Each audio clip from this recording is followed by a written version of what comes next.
Salam sejahtera, terima kasih karena bersama dengan saya di Nazilin Unity Channel. Tak puas-puas lagi tentang 115 SD, akhirnya ini yang dilakukan oleh Pemuda Bersatu. Muhyiddin Yassin kata dia layak jadi Perdana Menteri karena memiliki 115 SD. Padahal bagi mereka yang sudah faham, SD sudah tidak boleh pakai selepas Akta Anti Lompat Parti telah diluluskan di Parlimen. Berapa banyak pun SD yang Anda ada, kalau sudah ada Akta Lompat Parti, semuanya itu tak boleh pakai lagi. Kerana SD sudah tidak bernilai sama sekali. Memandangkan pula penerangan daripada UMNO dan Zahid Hamidi tentang isu SD tersebut jelas menunjukkan bahawa berlaku kekeliruan besar yang menyebabkan Muhyiddin tidak dipanggil mengangkat sumpah kerana perlu penyiasatan dengan teliti. Begitulah kebijaksanaan Ketua Duli Yang Maha Mulia di Pertuan Agong ke-16 pada ketika itu. Baginda cukup teliti, kemas dan bijaksana.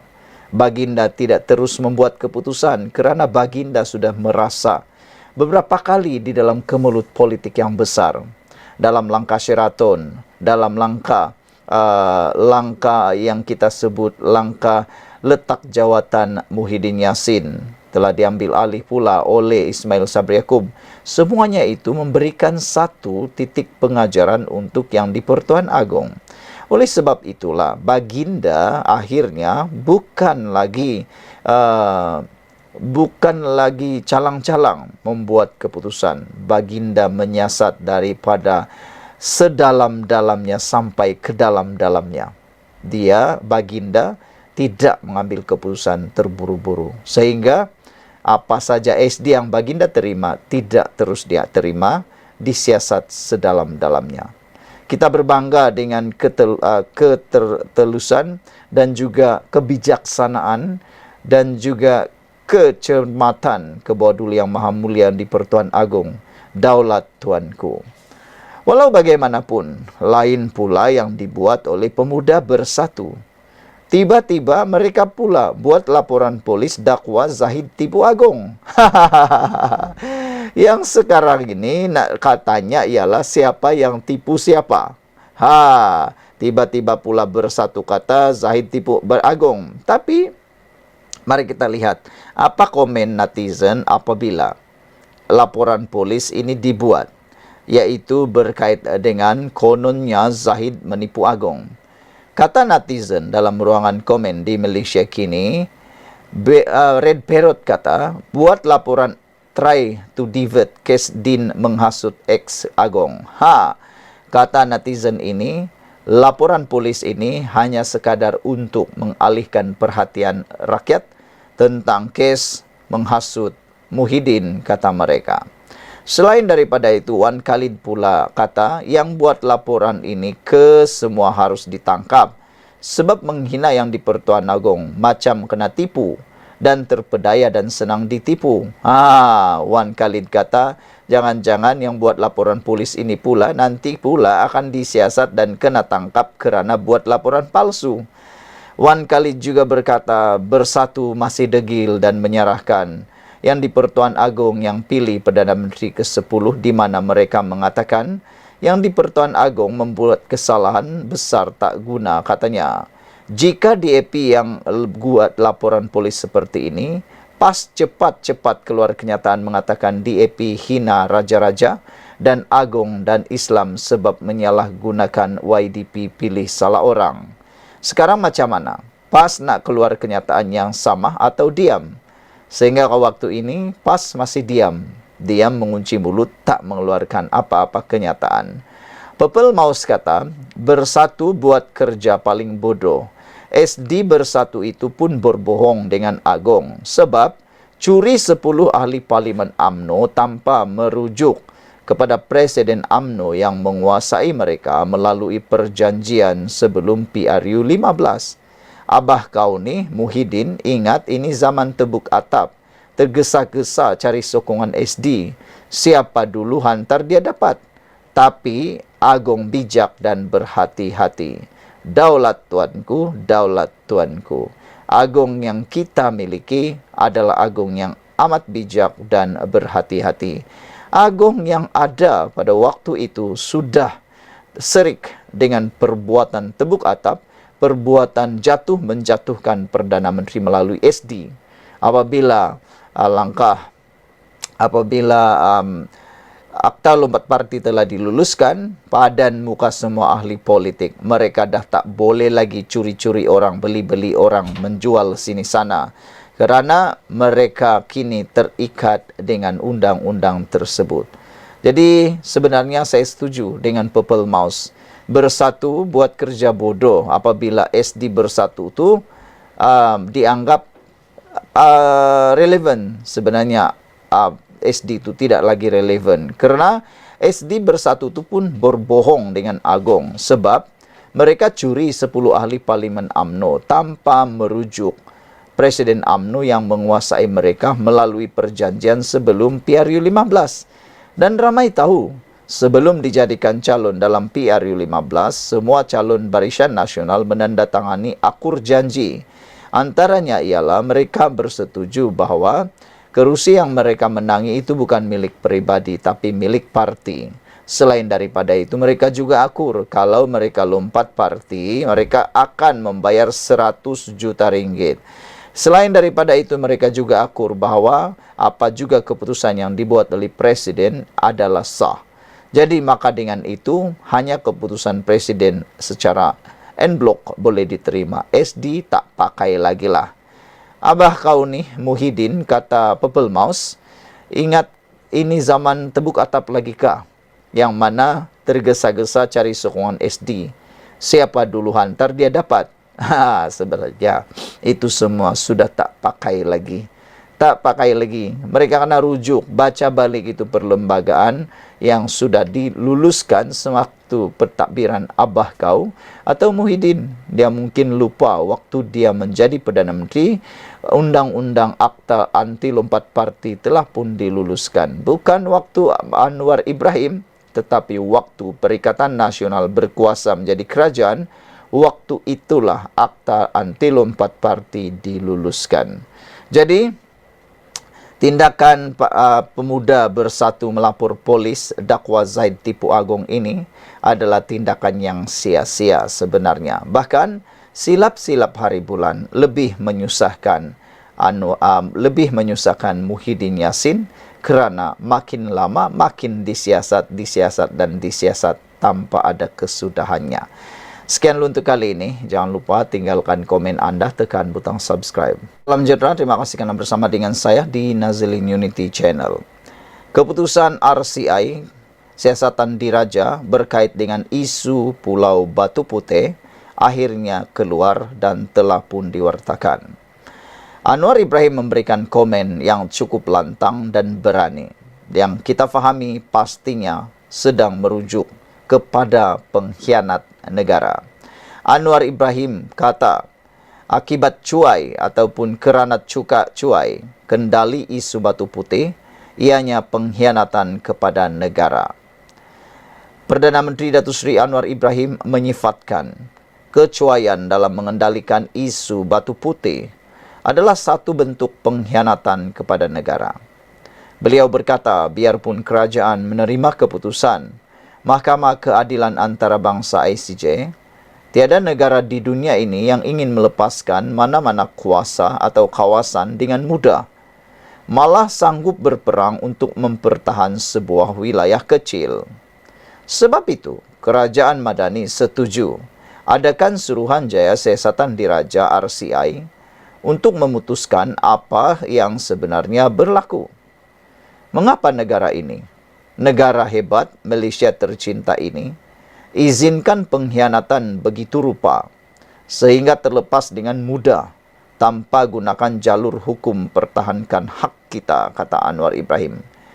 Kalau benar orang fikir ini perkara kecil dan enteng, ada masalah pada sikap dia sebagai seorang anak Malaysia, kerana ini tidak pernah berlaku dalam sejarah dunia, kata Anwar Ibrahim dalam Majlis Amanat Perdana Menteri Hari Kebangsaan 2024 di sini hari ini. pada 23 Mei 2008, ICJ memutuskan Singapura mempunyai hak terhadap Batu Putih, manakala Batuan Tengah yang terletaknya 1 kilometer, kurang 1 kilometer dari pulau itu, milik Malaysia. ICJ juga memutuskan hak milik Tubir Selatan kira-kira 4 kilometer dari Batu Putih akan ditentukan mengikut persempadanan perairan negara yang menguasainya. Mesyuarat Jemaah Menteri pada 24 Januari lepas bersetuju menubuhkan RCI bagi mengkaji pengendalian perkara berkaitan kes kedaulatan Batu Putih, Batuan Tengah dan Tubir Selatan. Semalam, Menteri di Jabatan Perdana Menteri, Undang-Undang dan Reformasi Institusi, Datuk Seri Azalina Othman Said memaklumkan laporan RCI bagi mengkaji pengendalian perkara berkaitan kes kedaulatan Batu Putih, Batuan Tengah dan Tubir Selatan akan dibentang di Parlimen manakala syur-syur yang dikemukakan akan dibahas. Azalina berkata perkara itu diputuskan dalam mesyuarat Jemaah Menteri pada Rabu lepas dan laporan itu dibentangkan oleh Pengerusi Suruhanjaya berkenan Tun Mad Raus Sharif yang juga bekas Ketua Hakim Negara. Anwar juga berkata perbahasan terbuka di Parlimen mengenai isu Batu Putih akan menjadi pengajaran kepada anak bangsa selain iktibar supaya tidak mengorbankan kepentingan negara.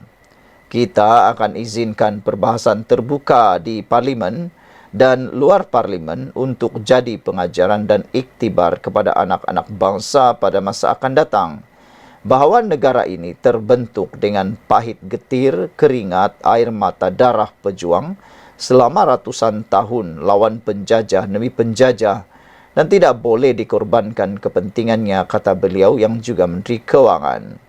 Beliau turut menitipkan nasihat kepada golongan muda agar sentiasa mempunyai semangat kemerdekaan dengan memperbanyak pembacaan dan mempelajari sejarah untuk terus mengangkat martabat negara. Seramai 7,000 orang hadir ke majlis itu yang diterajui Kementerian Perpaduan Negara dan turut diserikan dengan persembahan istimewa kanak-kanak tabika perpaduan yang berkisarkan elemen rukun negara serta bicara eksekutif kedaulatan negara, tanggungjawab bersama bagi mengimbau insiden Lahad Datu. Saudara-saudara sekalian, RCI Batu Putih telah pun keluar dan akhirnya kita akan ketahui apa sebenarnya yang berlaku. Nak tunggu sekarang ialah apa jawapan Tun Mahathir terhadap isu ini. Jumpa lagi. Salam sejahtera, terima kasih kerana bersama dengan saya di Nazilin Unity Channel. Jangan tohmah, fitnah institusi raja dalam isu politik. Itu titah Sultan Selangor. Siapa yang ditujukan oleh Sultan Selangor ini? Titah ini jelas bukan sekadar untuk pihak pembangkang, tetapi juga pihak kerajaan dan seluruh rakyat Malaysia. Isu 3R berkait raja, kaum tidak patut dijadikan politik. Isu raja dan kaum tidak patut dijadikan modal dalam kempen. Hal ini kerana ianya tidak membawa apa-apa keuntungan. Itu hanya merugikan ramai pihak. Pada pendapat saya secara pribadi, carilah modal kempen dalam kempen yang tidak menyentuh 3R. Masih banyak modal-modal lain yang boleh dikenakan, yang boleh dijual semasa kempen. Tapi biasalah, apabila sudah kehabisan modal, apabila sudah kehabisan isu, nak buruk-burukkan orang, nak fitnah orang, nak maki hamun orang, dah panik, tak boleh nak lakukan apa-apa lagi. Apalagi ungkitlah perkara-perkara 3R. Itulah kebiasaannya. Tapi akhirnya apa yang terjadi? Ada yang terima pada, kena akta hasutan. Awas, jangan sampai Anda kerugian. Bak kata Anwar Ibrahim, sudah terlanjur cakap, sila bertanggung jawab. Sudah terlanjur cakap, buruk padahnya dan tanggung akibatnya sendiri. Jangan salahkan orang. Ini balik-balik nak salahkan orang. Padahal, bak kata Fahmi Fazil, kerajaan tidak campur tangan dalam laporan kes-kes hasutan kebelakangan ini, semuanya karena ada laporan polis. Bahkan ada satu kes hasutan melibatkan Muhyiddin Yassin, sehingga 300 laporan polis dibuat untuk isu, satu-satunya isu itu termasuklah laporan polis daripada Istana Pahang sendiri. Hari ini kita digemparkan dengan titah Sultan Selangor sekali lagi. Sultan Sharifuddin Idris Shah menasihatkan fikiran rakyat tidak diracuni dengan unsur negatif terutama dalam isu 3R. Sultan Selangor menegaskan institusi raja tidak sepatutnya diheret dengan tohmahan dan fitnah berkaitan isu politik. Sultan Sharifuddin Idris Shah menasihatkan pihak tertentu tidak meracun fikiran rakyat dengan unsur negatif terutama isu 3R, kaum, agama, dan raja. Dalam menegakkan pemerintahan berkonsepkan demokrasi berparlimen dan raja berperlembagaan. Institusi raja tidak sepatutnya diheret dengan tohmahan dan fitnah yang berkaitan dengan isu-isu politik. Institusi raja adalah above politik, di atas politik. Oleh sebab itulah, sebarang bentuk teguran dan kritikan terhadap pemerintah serta institusi raja seharusnya disalurkan melalui saluran betul dan dilaksanakan secara berhemah. Titahnya sempena sambutan Hari Kebangsaan. Sultan Sharifuddin bertitah budaya negatif itu masih diamalkan sebagian daripada pemimpin dan ahli politik di sebalik kekerapan baginda memberi nasihat berhubung perkara terbabit. Beta tidak akan jemu untuk terus menasihati seluruh rakyat agar sentiasa memupuk semangat perpaduan yang tinggi di kalangan masyarakat titah baginda lagi. Segala perbezaan antara kaum, agama dan fahaman politik janganlah dijadikan penghalang bagi rakyat Malaysia memberikan taat setia kepada negara titah baginda. Baginda turut menggesa perbezaan itu sepatutnya dijadikan resepi mewujudkan masyarakat majmuk, bersatu padu dan menghormati antara satu sama lain. Usaha-usaha hendaklah dilakukan dengan berhemah bagi mengadakan program-program yang boleh merapatkan semula jurang pemisah demi mengikis segala prasangka buruk di jiwa sebagian rakyat negara ini titah baginda lagi. Titah itu menyusul 3 hari selepas pengerusi Perikatan Nasional PN, Muhyiddin Yassin didakwa di Mahkamah Session Gua Musang kerana mengeluarkan perkataan menghasut pada kempen PRK Nenggiri. Kenyataan menghasut pada 14 Ogos itu berkenan dakwaan beliau yang tidak dijemput oleh Yang di-Pertuan Agong selepas PRU 15 bagi mengangkat sumpah sebagai Perdana Menteri, walaupun dikatakan mempunyai 115 sokongan daripada 222 ahli parlimen pada masa itu. Presiden bersatu itu didakwa mengikut Seksyen 4 dalam kurungan 1(b) Akta Hasutan 1948 yang boleh dihukum denda maksimum RM5,000 atau penjara tidak melebihi 3 tahun atau kedua-duanya.